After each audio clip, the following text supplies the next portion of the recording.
हाय मुलांनो, मागच्या वेळेस आपण आपल्या सायन्सचा पहिला लेसन स्टार्ट केला होता. त्याचं नाव होतं natural resources, air, water and land. Air विषयी आपण बरीच माहिती जाणून घेतली. मागच्या वेळेस आपण एअरचे युजेस जाणून घेतले, बरोबर. आता आपल्याला पाहायचं आहे वॉटर. ओके, वॉटरचं बघा काय सांगितलंय. Observe how much water is use and for what purposes it is use in your house for a whole day. बघा आपल्याला काय सांगितलं, ऑब्झर्वेशन करायला सांगितलंय की पूर्ण दिवसभरात आपण किती पाणी वापरतो, है ना. प्रत्येक गोष्टीसाठी आपल्याला पाणी लागतं. सगळ्यात पहिले म्हणजे पिण्यासाठी जास्त पाणी लागतं, बरोबर.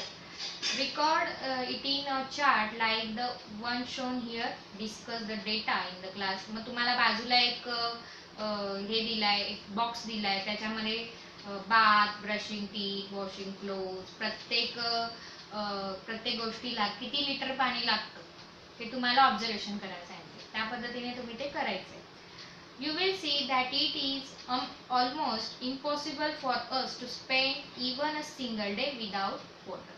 आपण एक दिवस सुद्धा पाण्याशिवाय राहू शकत नाही. जसं बघा एखाद्या दिवशी पाणी जर आलंच नाही तर काय हालत होते आपली, हो की नाही. नुसते पाणी पाणी करतो तर काय आपण पाण्याशिवाय जगू शकत नाही.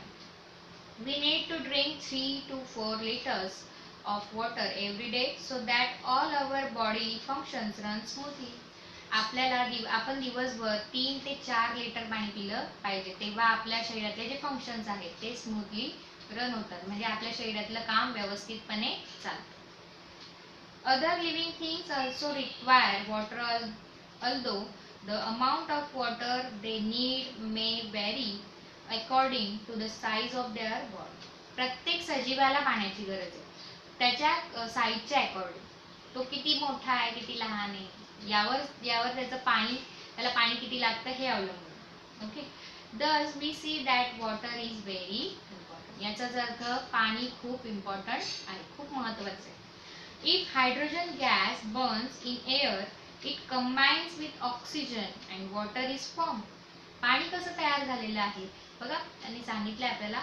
If hydrogen gas Burns in air, हवेमध्ये जर हायड्रोजन गॅस काय झाला, बर्न झाला म्हणजे जळाला, it is combines with oxygen.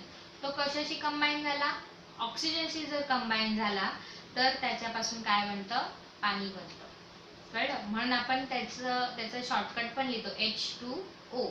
H म्हणजे हायड्रोजन, O म्हणजे oxygen. We have learned about some characteristics of water in the previous standard. आपण मागच्या स्टँडर्डमध्ये पाण्याविषयी पाण्याची वैशिष्ट्ये जाणून घेतलेली आहेत. मग बघा एक ब्राऊन कलरच्या बॉक्समध्ये दिलेलं आहे बघा. In nature water occurs in 3 states. माहिती आहे आपल्याला की निसर्गामध्ये पाण्याच्या 3 अवस्था आहेत, हो की नाही. Water does not have colour, पाण्याला कोणत्याही प्रकारचा रंग नाहीये.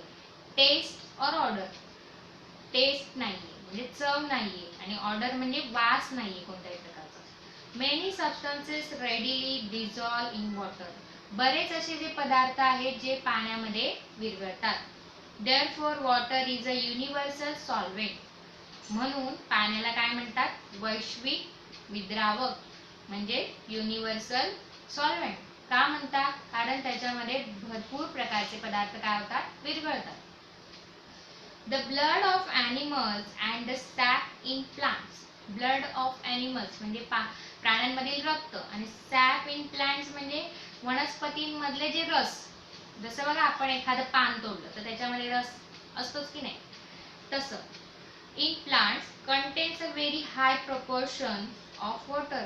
या दोघांमध्ये काय जास्त प्रमाणात काय आहे, पाणी आहे. No living thing can survive without water. कोणताही सजीव पाण्याशिवाय जगू शकत नाही.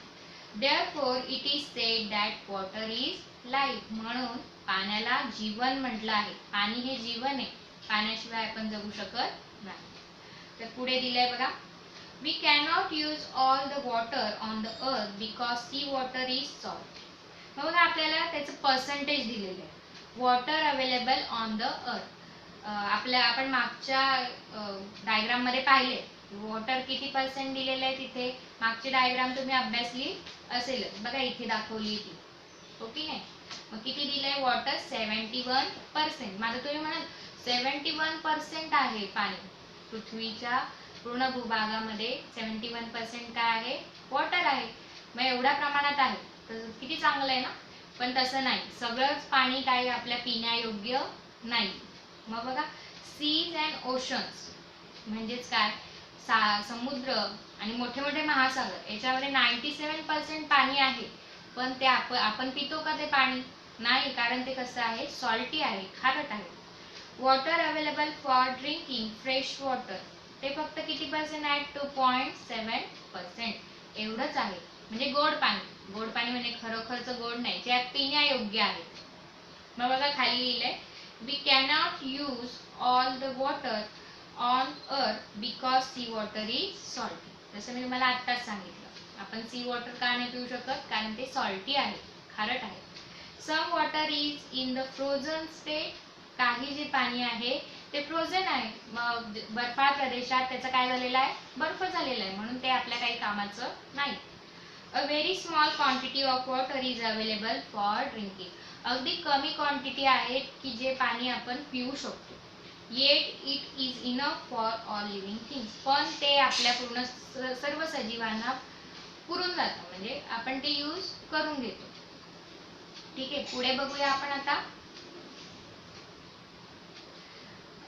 Do other living things use water like we do?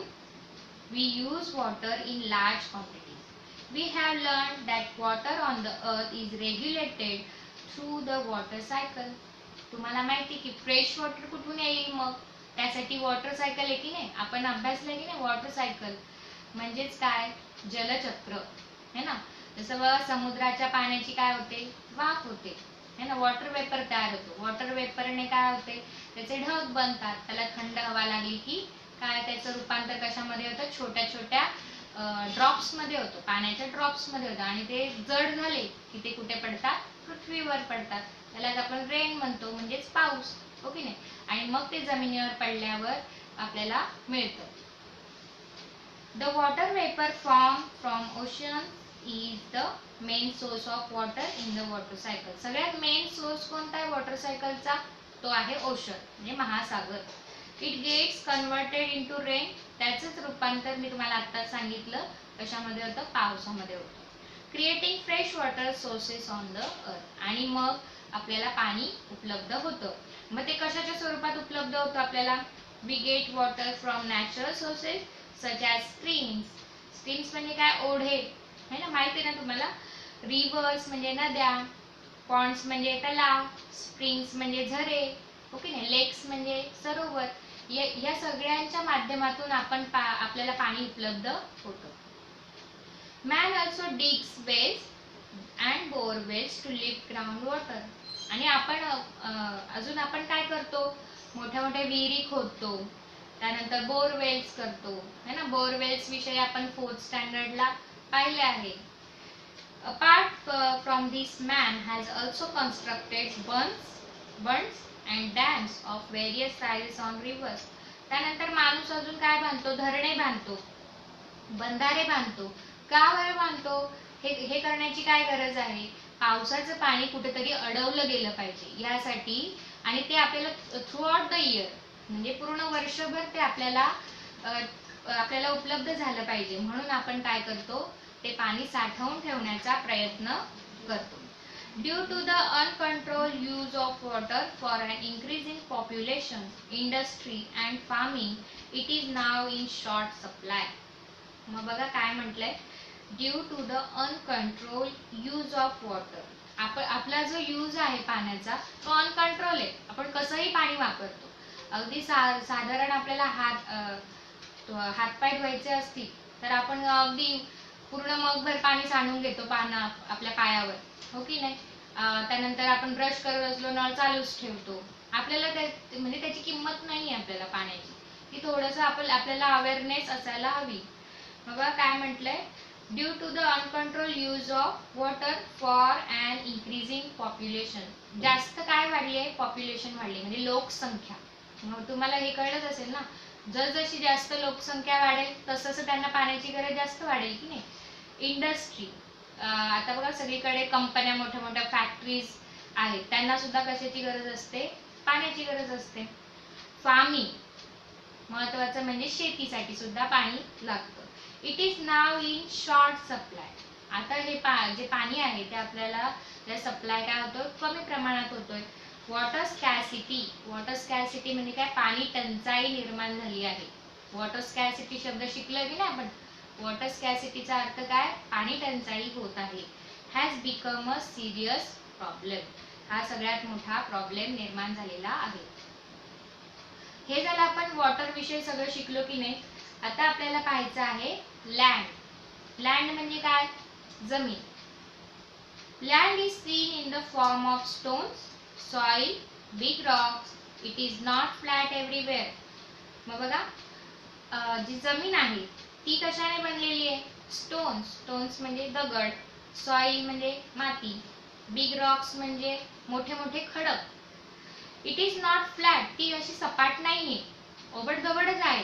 त्या मोठे मोठे खडे आहेत, मोठे मोठे दगड आहेत, हो की नाही?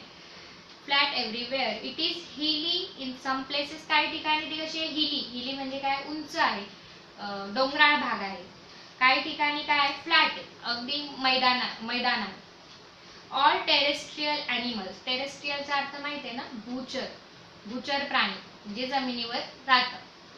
All terrestrial animals including man live on land. आपल्या सकट अजून प्राणी जे आहे जे जमिनीवर राहतात. एक मिनिट हा. ऑल टेरेस्ट्रियल ॲनिमल्स म्हणजे जे जमिनीवर राहणारे प्राणी आणि आपण सुद्धा कशावर राहतो? जमिनीवर. Some terrestrial dig burrows in the ground for shelter. काही जे प्राणी आहेत ते जमिनीत काय करतात? बीळ करतात आणि त्याच्यामध्ये राहतात. माहिती आहे ना तुम्हाला कोणते प्राणी बीळ करतात? ससा, साप, खेकडे, हे सगळे काय करतात? बुरो बनवतात. म्हणजे काय बनवतात? बीळ बनवतात. This means that they use land for fulfilling their needs. याचाच अर्थ आपल्या गरजा पूर्ण करण्यासाठी आपण जमिनीचा वापर करतो. We also use land for farming and for building houses. अजून आपण जमिनीचा वापर कशासाठी करतो? फार्मिंगसाठी म्हणजे शेतीसाठी आणि घरे बांधण्यासाठी. अँड रोड्स सुद्धा बांधण्यासाठी. We make use of plants and animals in the forest that grow on land. आपण काय वेगवेगळ्या प्रकारच्या वनस्पती सुद्धा जमिनीवर लावतो, हो ना? The minerals, crude oil and natural gas obtain from the earth are very important for earth. मग बघा जमिनीच्या खाली काय तयार झालेले आहेत? मिनरल्स, खनिजे, क्रूड ऑइल, नॅचरल गॅस. हे आपल्याला कुठून मिळतं? जमिनीमधून मिळतं. मग ते कसे तयार होतात? मिनरल्स कसे तयार होतात? मग बघा पुढे तुम्हाला आहेच लेसन मध्ये, पण मी सांगून ठेवते. मिनरल्स कसे तयार झालेले आहेत? खूप शेकडो वर्षापूर्वी जमिनीची काय झाली? उलथापालथ झाली. म्हणजे जमिनीवरचे जे प्राणी होते, परत अजून वनस्पती होत्या, त्या जमिनीखाली गाडल्या गेल्या आणि त्यांच्या अवशेषांमुळे काय तयार झालेले आहेत? मिनरल्स तयार झालेले आहेत. कळलं? त्यानंतर क्रूड ऑइल. क्रूड ऑइल पासून आपण काय काय बनवू शकतो? पेट्रोल, डिझेल हे बनवू शकतो. त्यानंतर नॅचरल गॅस, जो आपण गॅस वापरतो घरी, तो सुद्धा आपल्याला तिथून मिळतो. म्हणजे आपल्याला जमिनीमधून खूप काही मिळतं. Are very important for us. It means that land is an important resource. याचाच अर्थ जमीन सुद्धा हा आपला महत्वाचा एक काय आहे? संसाधन आहे, म्हणजेच काय? साधन आहे. Let us see exactly what land is made of. आता आपण पाहणार आहोत की लँड कशी तयार झालेली आहे, जमीन कशी तयार झालेली आहे. मग बघा इथे आपल्याला एक डायग्राम त्यांनी दाखवले. Layers of the mixture in the bottle. एक बॉटल घ्यायची आपल्याला आणि बॉटलमध्ये ज्या काही वस्तू मी सांगणार आहे त्या टाकायच्या आहेत. तर बघा कसं काय टाकलेलं आहे. मग पहिले टाकले बिग स्टोन्स म्हणजे मोठे मोठे दगड. त्यानंतर आहे लेअर सांगते मी एक एक तुम्हाला. बिग स्टोन्स, त्यानंतर स्मॉल स्टोन्स, त्यानंतर सँड म्हणजे काय? वाळू. त्यानंतर सॉइल म्हणजे माती आणि नंतर ड्राय लीव्स. अशा प्रकारचं स्ट्रक्चर आपल्या लँडचं आहे. त्यांनी ते बॉटल मध्ये आपल्याला करून दाखवलेलं आहे अशा प्रकारे. आता बघा पुढे दिलंय, if the land has mature soil, the topmost layer is formed by decomposition of the remains of plants and animals. बघा जमिनीचा जो टॉपमोस्ट भाग आहे, सगळ्यात वरचा जो भाग आहे तो कशाने बनलेला आहे, त्यांनी सांगितलं डिकम्पोजिशन. हे आपण आधी पण शिकलो. डिकम्पोजिशन म्हणजे काय की जमिनीवर जे काही प्राण्यांचे, मेलेल्या प्राण्यांचे अवशेष पडलेले असतात किंवा ड्राय लिव्स पडलेले असतात, सुकलेली पानं पडलेली असतात, हे काय होतात, डिकम्पोज होत असतात. म्हणजे काय, मातीमध्ये ते मिक्स होतात. बरोबर, मातीमध्ये मिक्स झाल्यामुळे त्याच्या मातीचा लेअर येत गेल्यामुळे काय होतं ती जी जमीन आहे ती कशी होते, फर्टाईल होते. हा पण शब्द आपण आधी शिकलोय. फर्टाईल म्हणजे सुपीक होते ती जमीन. कशामुळे, ड्राय लिव्स आणि मेलेल्या प्राण्यांचे अवशेष किंवा इतर काही वस्तूंमुळे. ठीक आहे, मग त्यालाच आपण काय म्हणतो, डिकम्पोजिशन. काय होतं, त्यांचं रूपांतर फर्टाईलनेस मध्ये होतं. Of the remains of plants and animals this layer is called humus. मी या लेअरला आपण काय म्हणतो, ह्युमस. ओके, समजलं तुम्हाला इथपर्यंत. It is usually found in dense forest. आता हे कुठे मिळतं आपल्याला, ही जी फर्टाईल जी सॉइल आहे ती कुठे मिळते, तर फॉरेस्टमध्ये. कारण तिथेच प्राणी राहतात, तिथेच जास्त झाडं असतात. डेन्सचा अर्थ पण काय होतो, जंगल. It is usually found in dense forest. The land below this is full of sand, soil, small stones, worms and insect. तिथे आपल्याला काय काय, तिथल्या मातीमध्ये काय काय आहे, सॉइल आहे, माती, स्मॉल स्टोन्स छोटे छोटे दगड, वॉर्म्स म्हणजे गांडूळ, त्यानंतर इन्सेक्ट म्हणजे कीटक. तर मला असं वाटतं आत्ता एवढं आज आपण बघूया. या पुढचं आपण पुढच्या लेक्चरला पाहूया. तर घरीच राहा आणि सुरक्षित राहा आणि अभ्यास करत राहा. ओके, तुम्हाला मी व्हॉट्सॲपवर अभ्यास देईल आणि याचे शब्द जे आहेत ते पण देईल. ठीक आहे, बाय.